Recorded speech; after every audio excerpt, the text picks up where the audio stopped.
So, um, so the first measure is prevention. Okay. The second measure is essentially escape. Basic escape. I don't know. We're getting out of the way.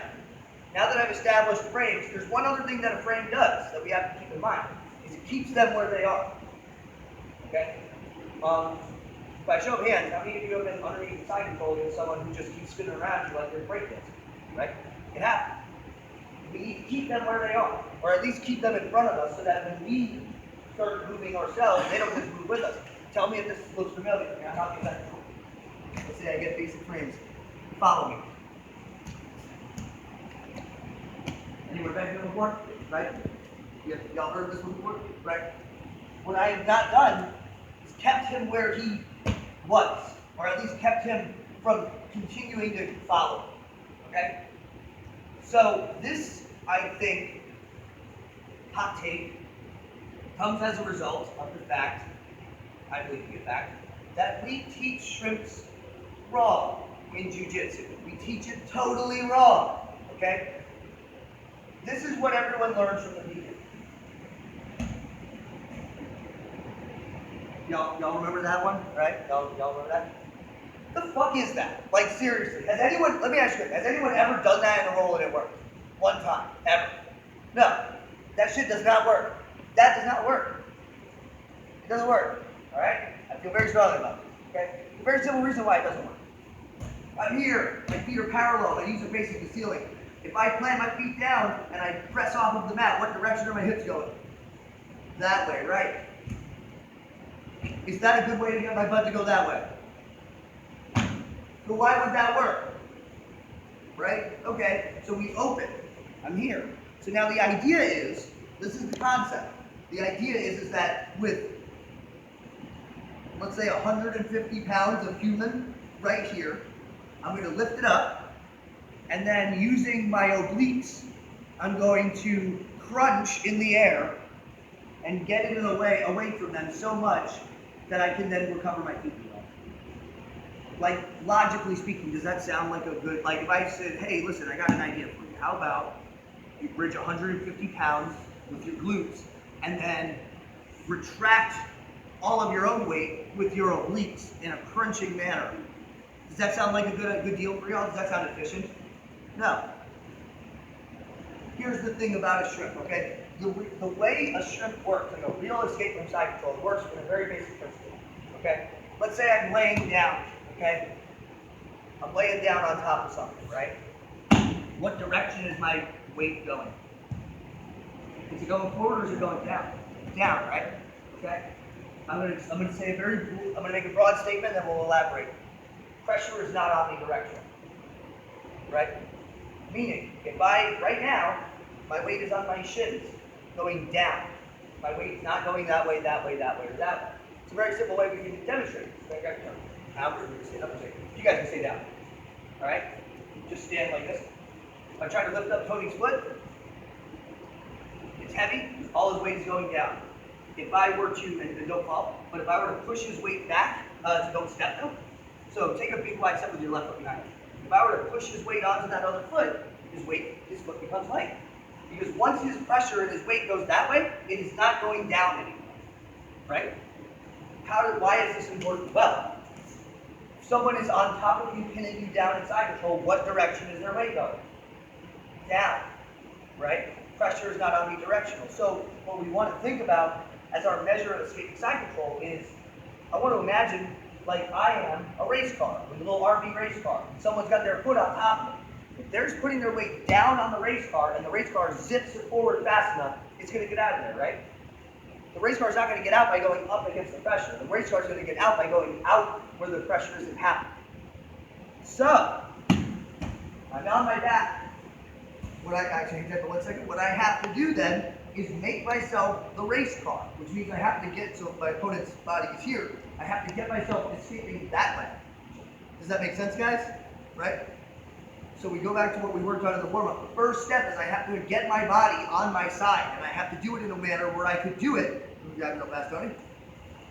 I have to do it in a manner where I could do it. He has his weight on me. Okay? Ben, can you see my hips okay? Okay. Right. So we're here. So as long as he's got his weight on me, I have to be able to move my body, right? Let's just say, actually, let me get you off my head for that. And we'll just get here, okay? So I got this, right? So weight down, yes. Cool. So I'm here.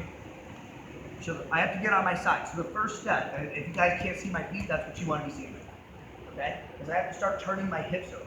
If I try to turn my shoulders over, there's a person on top of me. So I'm going to step Elvis legs. Another thing that this gives me now, which points out in the warm-up, but I'll illustrate in the video, is when I step, guys, I have to turn my whole body, or my whole hip line, and I need to get my knees and my toes in line. One thing you can use as an indicator of whether or not you're doing this, let's say I step weird like this, you'll see this happen. The heel comes off the floor.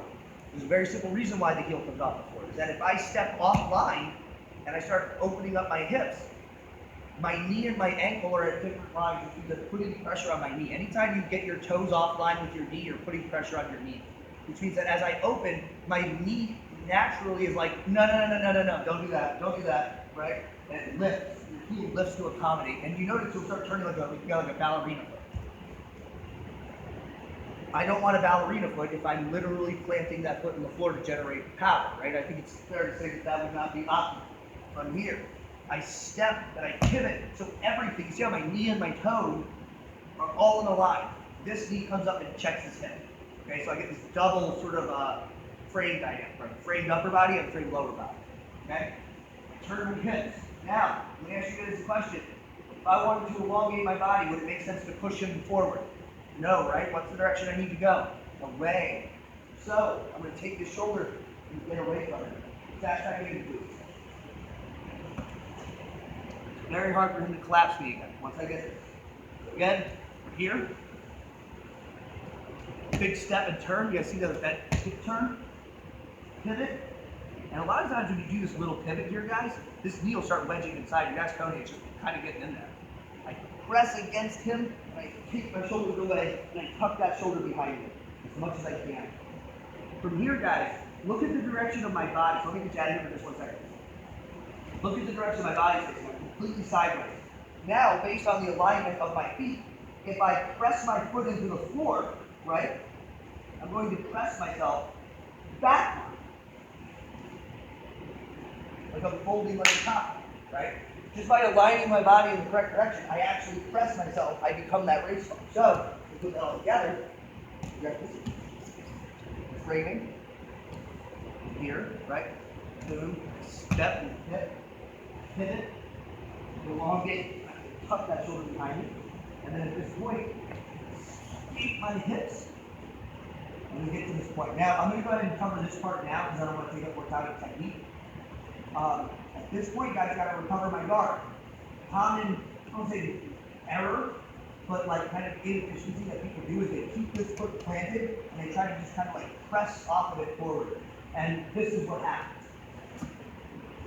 Here. And you end up here, and you smash it down. And you have like this half a guard and your shin stuck in here. Everyone's familiar with this? Been here before, right? Stuck here. Okay. Like realistically, let me chat here.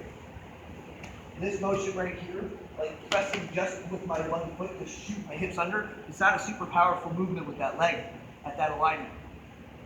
So, what I want to utilize is a movement I like to call the swoopy. Okay? And the swoopy is here, and this is what the swoopy looks like in the back. Okay? The swoopy looks like this, and here. Okay? It's a little swoopy motion.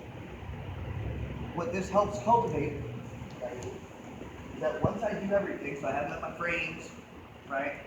Elvis step, pivot, right? Elongate, escape, and I get here, I now use that same sort of knees up in the air and swinging my knees in to pivot my tailbone underneath me. And the big nuance here, guys, is I want you to look between your hands and put that bottom knee in that hole.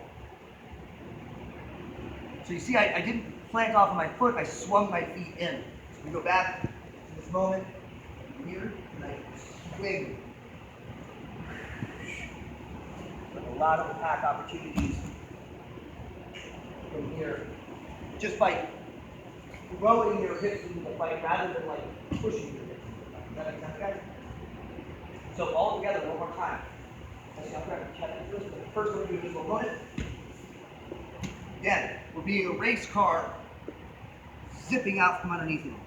So, number one is I have to get my body on the line, right? Like in the sense of, if you said walk sideways off of my back right now, right?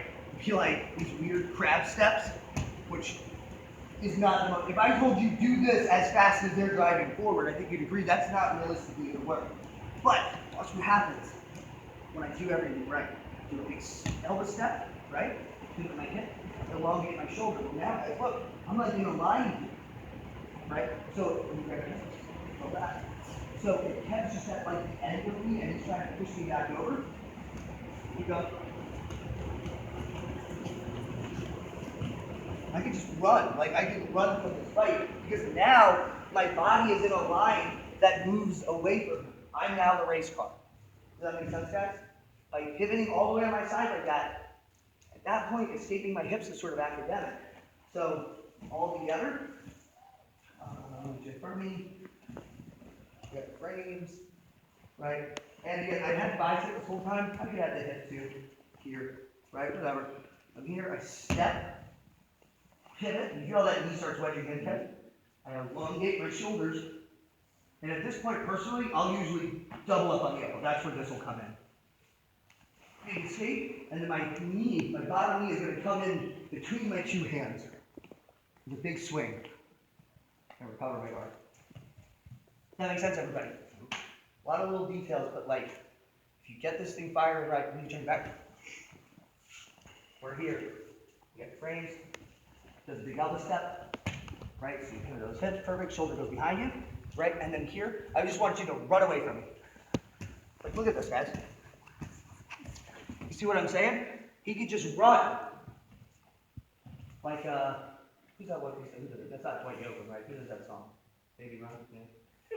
Country song. Wrong demographic, possibly.